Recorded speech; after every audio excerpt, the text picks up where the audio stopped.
Hi students, today topic development of male gametophyte.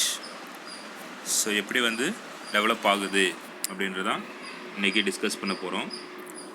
மேல் gametophyte அப்படின்னு என்ன சொல்லியிருக்கோம் ஆல்ரெடி. ஸோ ஆன்தர் அப்படின்றதான் என்னது மேல் கேமெட்டோஃபைட்.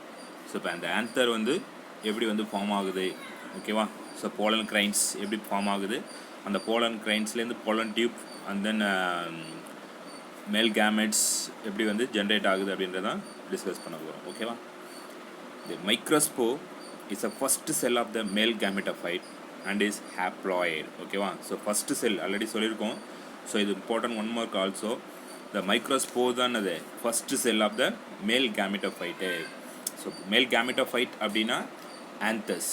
ஸோ இப்போ ஆன்தஸில் ஃபஸ்ட்டு ஃபார்ம் ஆகக்கூடியது அந்த ஃபஸ்ட்டு வந்து செல் அப்படி சொல்கிறது எது அப்படின்னா அது மைக்ரோஸ்போர் தான். அது வந்து haploid nature, one set of chromosomes, ஓகேவா.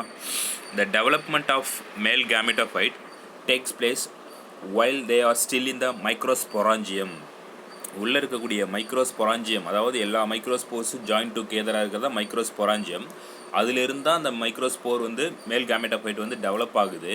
ஸோ இப்போ அதில் டெவலப் ஆகும்போது the nucleus of the microspores divides mitotically to form a vegetative and generative nucleus, ஓகேவா. இந்த மைக்ரோஸ்போர்ஸில் இருக்கக்கூடிய நியூக்ளியஸ் வந்து டிவைட் ஆகிட்டு டூவாக வந்து மைட்டோட்டிக் டிவிஷன்ஸ் அப்படின்றது டூவாக டிவைட் ஆகுறது. ஸோ இப்போ டூவாக டிவைட் ஆகும்போது என்னென்ன செல்ஸ் வந்து என்னென்ன நியூக்ளியஸ் என்ன மாறுது அப்படின்னா வெஜிடேட்டிவ் அண்டு ஜெனரேட்டிவ் நியூக்ளியஸாக மாறியிருக்கு, ஓகேவா. vegetative and generative nucleus. A wall is laid around the generative nucleus, resulting in the formation of two unequal cells. A large irregular nucleus bearing with abundant food reserve called vegetative cells and small generative cells. இப்போ இதுக்கு அது அந்த ரெண்டு cells மைட்டாட்டிக்கலாக வந்து two செல்லாக form ஆகுது. ஒன்று என்ன அப்படின்னா வெஜிடேட்டிவ், இன்னொன்று ஜெனரேட்டிவ். ஸோ அப்போ அந்த வெஜிடேட்டிவ் ஜெனரேட்டிவ் அதுக்கு அடுத்தது என்ன அன்ஈக்குவலாக இருக்குது. ஏன்னா ஒன்று லார்ஜாக இருக்குது, இன்னொன்று ஸ்மாலாக இருக்குது. லார்ஜ் அப்படின்றது வெஜிடேட்டிவ் செல்லு, ஸ்மால் அப்படின்றது ஜெனரேட்டிவ் செல்ஸ். லார்ஜ் அப்படின்றதால அதில் என்னென்னா irregular nucleus bearing with abundant food material, நிறைய ஃபுட் மெட்டீரியல் இருக்கிறதுனால இது வந்து நம்ம என்ன சொல்கிறோம் அப்படின்னா லார்ஜ் நியூக்ளியஸாக இருக்குது. ஸோ இப்போ லார்ஜ் செல்ஸ் அதான் வெஜிடேட்டிவ் செல்ஸ் அண்ட் ஸ்மாலாக இருக்கிறது generative cells. Generally at this two cell stage the pollen are liberated from the anther. இப்போ இந்த ரெண்டு செல் ஸ்டேஜ், அதாவது வெஜிடேட்டிவ் செல்லும் ஜெனரேட்டிவ் செல்ஸும் இருக்கும் போது தான் அந்த போலனை லிபரேட் பண்ணும், வெளியில் விடும். ஆன்தர்லேருந்து போலன் கிரைன்ஸ் வந்து ஃபார்ம் ஆகுது. அப்போ இதுதான் டூ செல் ஸ்டேஜ் அப்படி சொல்கிறோம். In some plants generative cells again undergoes division to form two male gametes, ஓகேவா. ஸோ இப்போ வந்து ஜெனரேட்டிவ் செல்ஸ் மறுபடியும் டிவைட் ஆகி என்ன ஃபார்ம் ஆகுதுன்னா மேல் கேமெட்ஸ் வந்து ஃபார்ம் ஆகுது. The pollen liberated at two cell stages, ஓகேவா. அப்போ வந்து போலன் கிரைன்ஸ் வந்து லிபரேட் ஆகுறது டூ செல் ஸ்டேஜ், ஜெனரேட்டிவ் செல்ஸும் வெஜிடேட்டிவ் செல்ஸும் இருக்குது. அப்போ அந்த ஜெனரேட்டிவ் செல்ஸ் மறுபடியும் டிவிஷன் ஆகி டூ மேல் கேமெட்ஸ் வந்து ஃபார்ம் ஆகுது, ஓகேவா. The pollen liberated two cell stage.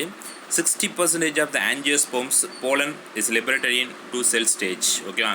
Angiosperm பிளான்ட்டில் லிபரேட் பண்ணக்கூடிய, அதாவது போலன் கிரைன்ஸ் லிபரேட் பண்ணுறது எல்லாமே ஒரு 60% ஆஃப் ஆஞ்சியோஸ்போம்ஸ் பிளான்ட்டில் போலன் கிரைன் வந்து எப்படி டிஸ்பர்சல் ஆகுது அப்படின்னா த டூ செல் ஸ்டேஜ் தான், one generative and another one vegetative cells.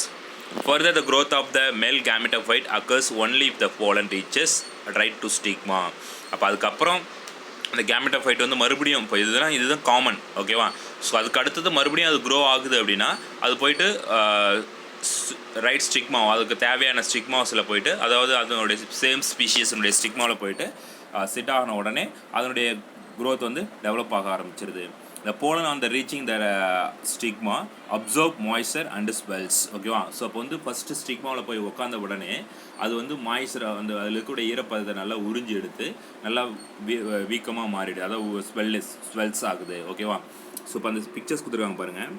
First என்னது எக்ஸைன் இன்டைன் நியூக்ளியஸ் எல்லாமே இருக்குது, ஜெர்ம்போஸ், ஓகேவா.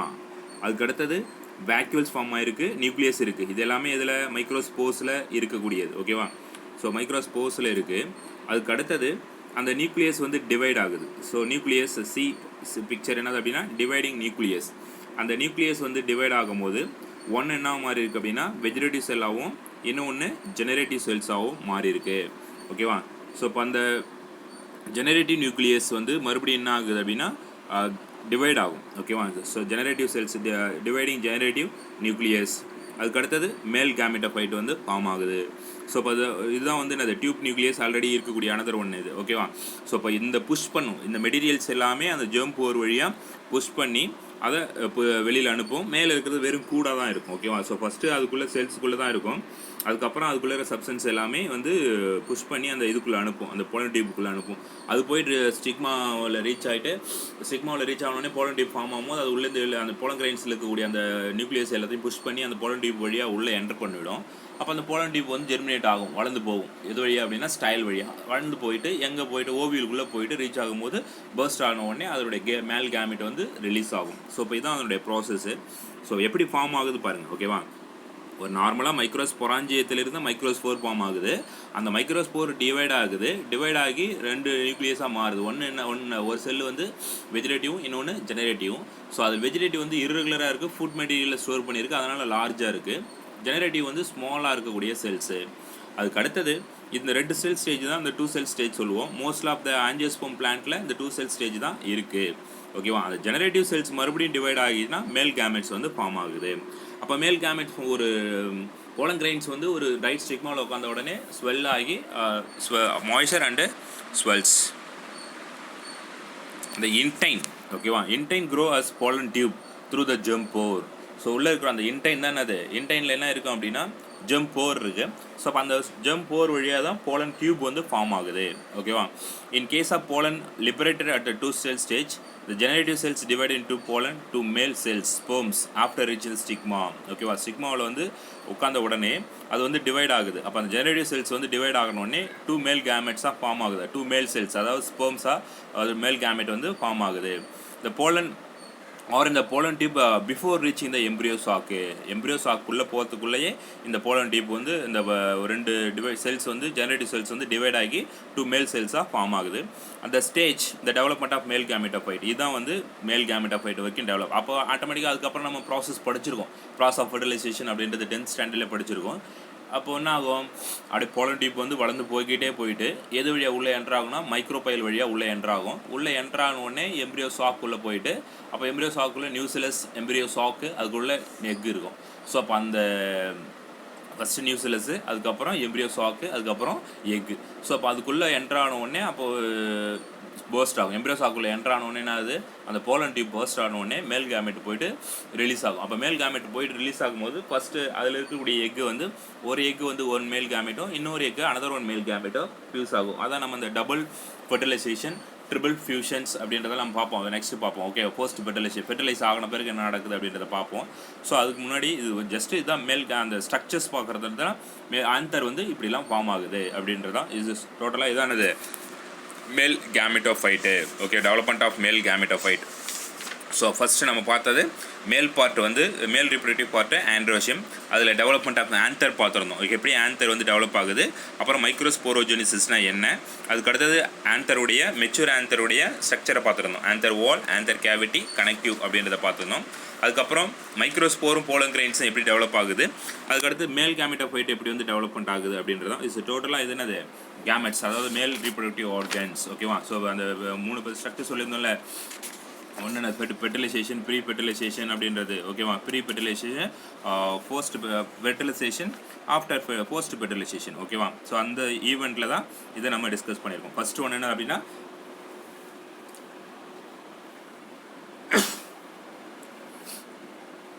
Pre fertilisation. ஓகேவா? அதுக்கடுத்து ஃபெர்டிலைசேஷன், அதுக்கடுத்து தானது போஸ்ட் ஃபெர்டிலைசேஷன். அந்த ப்ரீ ஃபெர்டிலைசேஷனில் என்னென்ன அப்படின்னா ஸ்ட்ரக்சர்ஸ் மட்டும் தான் பார்க்குறோம். ஓகேவா? Structure and events. ஸோ அப்போ அதில் வந்து மேல் கேமெட்ஸ் வந்து இது எல்லாமே. அடுத்தது ஃபீமேல் கேமெட்ஸ். ஓகேவா? ஃபீமேல் கேமெட்ஸில் எப்படி வந்து டெவலப் ஆகுது, ஓவியூலு, அதெல்லாம் நம்ம டீட்டெயிலாக நெக்ஸ்ட் வீடியோவில் டிஸ்கஸ் பண்ணலாம். ஓகேவா? ஸோ இப்போ ஜஸ்ட்டு ஜென்ரலாக பார்த்துருங்க. இப்போ நம்ம ஆல்ரெடி தெரியும் ஃபீமேல் ரீப்ரொடக்டிவ் ஆர்கன் அப்படின்னா அது கைனோஷியம். இந்த gynoecium represents female reproductive part of the flower. ஓகேவா?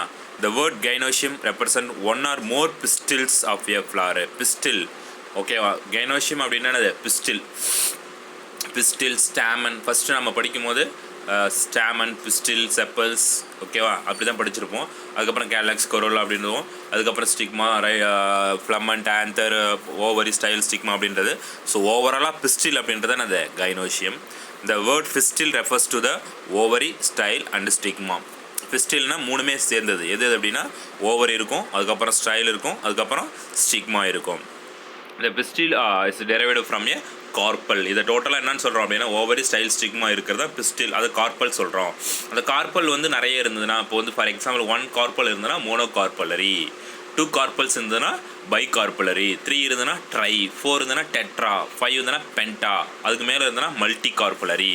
So monocarpellary, bicarpellary, tri carpellary, tetra carpellary, penta carpellary, multi carpellary. So இப்போ வந்து கார்பல்ஸை பேஸ் பண்ணி தான். அப்போ கார்பல்ஸ்னால் பிஸ்டில்னா ஸ்டைல், ஸ்டிக்மா, ஓவரி ப்ரெசென்ட் ஆகிருக்கிறதா. அது எப்படி வேணாலும் இருக்கலாம், நிறைய இருக்கலாம், ஒன்றா இருக்கலாம், சிங்கிளாக இருக்கலாம், இல்லை மெனியாக இருக்கலாம். அதை பேஸ் பண்ணி தான் அதை பிரிச்சிருக்காங்க. The word ovary represent part of the contents ovules. ஓகேவா? நம்மளுக்கு வந்து மூணுமே படிக்கணும் தான். பட் 3 படிக்கும்போது அதில் இம்பார்ட்டண்டாக என்ன அப்படின்னா ஓவரி வந்து என்ன, ஓவரிக்குள்ளே தான் என்ன இருக்குது? ஓவியூல்ஸ் இருக்குது. அந்த ஓவியலுக்குள்ளே தான் எல்லா ரியாக்ஷன்ஸும் நடக்கும். The stigma serves a landing platform for the pollen grains. Stigma அப்போ 3 பார்ட்டில் ஸ்டிக்மா இருக்கிறது எது? Landing platforms. ஓகேவா? ஸோ இப்போ வந்து பிளாட்ஃபார்மாக ஆக்ட் ஆகுது. ஏன்னா போலன் கிரைன்ஸ் வந்து அங்கே தான் போய் என்ன ஆகுது? லேண்ட் ஆகுது. ஸோ அப்போ அது landing platform of the pollen grains. The style is an elongated, slender part beneath the stigma. Stigma கீழே ரொம்ப லென்த்தியாக நீட்டாக இருக்கக்கூடியது என்னது? ஸ்டிக்மா. அதில் basal swollen part of the pistil is the ovary. So இப்போ நம்ம ஓவரி என்னது? அடியில் இருக்கக்கூடிய ஸ்வெல்லன் பார்ட், உப்பி போன மாதிரி இருக்கும். நம்ம நார்மலாக ஸ்ட்ரக்சர் ட்ரா பண்ணியிருப்போம். ஸோ அது என்னமா மேலே வந்து ஸ்டிக்மா, அடுத்த ஸ்டைலு, கீழே ஓவரி இருக்கும். அந்த ஓவியூல்ஸ், ஓகேவா? Ovule present inside the ovary cavity, locals அந்த ப்ளசண்டா. ஓகேவா? ஸோ அப்போ அதுக்குள்ளே இருக்கக்கூடியதான் அது ஓவியூல். ஓவரிக்குள்ளே இருக்கக்கூடியதான் ஓவியூல். அது ப்ளசண்டா, அது அந்த என்னது? Marginal placenta, partial. ஓகேவா? ஸோ வந்து சூப்பர்ஃபிஷியல் ப்ளசண்டா நிறைய பார்த்துருப்போம். பேரட்டல் ப்ளசண்டா. ஸோ அந்த மாதிரி எப்படிலாம் பிரியுது, எப்படிக்குள்ளே அந்த ஓவியூல்ஸ் எப்படி இருக்குது அப்படின்றத பேஸ் பண்ணி தான் அதை கொடுத்துருக்காங்க. அந்த லோக்கல்ஸ் 1, 2, 3 இருக்கா, ட்ரை லோக்கல், பெட்டாடோக்கல், அது மாதிரி இது. ஸோ அந்த gynoecium carpal arise a small papillate outgrowth meristematic tissue to form growing tip of the floral primordium. ஓகேவா? ஸோ அது ஃபஸ்ட்டு வந்து ஃப்ளோரல் ப்ரைமோடியம் அப்படின்றது ஒன்று காமனாக இருக்குது. ஃபஸ்ட்டு இனிஷியல் ஸ்டேஜ் சொல்லுவோம், வளராமல் இருக்கக்கூடிய ஸ்டேஜ். அதில் தான் வந்து கொஞ்சம் கொஞ்சமாக டெவலப் ஆகி இந்த ஓவரி, ஸ்டைல், ஸ்டிக்மா எல்லாம் ஃபார்ம் ஆகுது. இந்த ovules are megasporangia rise from the placenta. The number of ovules on the ovary may be 1, paddy, wheat, mango, or many, papaya, watermelon, orchids. ஓகேவா? ஸோ இப்போ இது என்னென்னா அந்த ஓவியூல்ஸ் பேஸ் பண்ணி, ovules தான் சீடாக மாறுது. அப்போ சீடு வந்து ஒரு ஃப்ளவரில் ஒரு சீட்ஸ் இருந்தது அப்படின்னா அது பேடி. ஃபார் எக்ஸாம்பிள் வீட், மேங்கோ. ஓகேவா? ஒரு ஃப்ரூட்ஸில் 1 சீட்ஸ் மட்டும்தான் இருக்கும். அது நிறைய சீட்ஸ் இருக்குது. பப்பாயாவில் நிறைய சீட்ஸ் இருக்கும், வாட்டர்மெலானில் நிறைய சீட்ஸ் இருக்கும், ஆர்கிட்ஸில் நிறைய சீட்ஸ் இருக்கும். இது எல்லாமே வந்து அந்த பேஸ் பண்ணி, எதை பேஸ் பண்ணினா ஓவியூவில் பேஸ் பண்ணி தான். ஸோ இப்போ இது காமனாக நம்ம வந்து gynoecium, female reproductive part, 3 important part இருக்குது. அது பிளாட்ஃபார்மாக ஆக்ட் ஆகிறது, போலன் கிரைன்ஸினுடைய பிளாட்ஃபார்மாக ஆக்ட் ஆகிறது ஸ்டிக்மா. அதுக்கு கீழே ஒரு ஸ்லெண்டராக ஒரு லென்த்தியாக இருக்கக்கூடியது ஸ்டைலு. அதுக்கு அடுத்தது அதில் அடியில் பேஸில் இருக்கக்கூடிய ஸ்வெல்லன் பார்ட்டு தான் ஓவரி. அதுக்குள்ளே தான் ஓவியூல். அதில் ப்ளசண்ட் ஆஃப் ஃபார்மேஷன்ஸ் இருக்குது. ஸோ அது லோக்கல் சொல்லுவோம். அது எத்தனை லோக்கல் பிரியுது அப்படின்றத பார்க்கணும். ஸோ அதுக்குள்ளே இருக்கக்கூடிய அந்த ஓவியில் பேஸ் பண்ணி தான் அந்த மெகாஸ்பொராஞ்சியம் அப்படின்னு சொல்லுவோம். அதில் நம்ம வந்து முன்னாடி பார்த்தது மேல் கேமெட்டோஃபைட் வந்து மைக்ரோஸ்பொராஞ்சியா. இது என்னது? மெகாஸ்பொராஞ்சியம். அப்போ மைக்ரோஸ்போர், மெகாஸ்போரு, அதை பேஸ் பண்ணி தான் நம்ம அந்த ஃபீமேல் ரிப்ரொடக்டிவ் ஆர்கனை டிஸ்கஸ் பண்ண போகிறோம் நெக்ஸ்ட் வீடியோஸில். ஓகேவா? So structure of ovule, megasporangium. அப்போ அந்த ஓவியூல் தான் என்னது? Female gametophyte. ஓகேவா? ஸோ அப்போ அதை நம்ம நெக்ஸ்ட் வீடியோவில் பார்க்கலாம். ஓகே, ஸோ இன்ட்ரோடக்ஷன்ஸ் பார்த்துருக்கோம். ஸோ இன்றைக்கி வந்து நம்ம பார்த்தது male gametophyte, development of male gamete. ஓகேவா? So development of male gametophyte அப்படின்றத பார்த்துருவோம். ஓகே, ஸோ இப்போ படிச்சிங்க. Okay, thank you.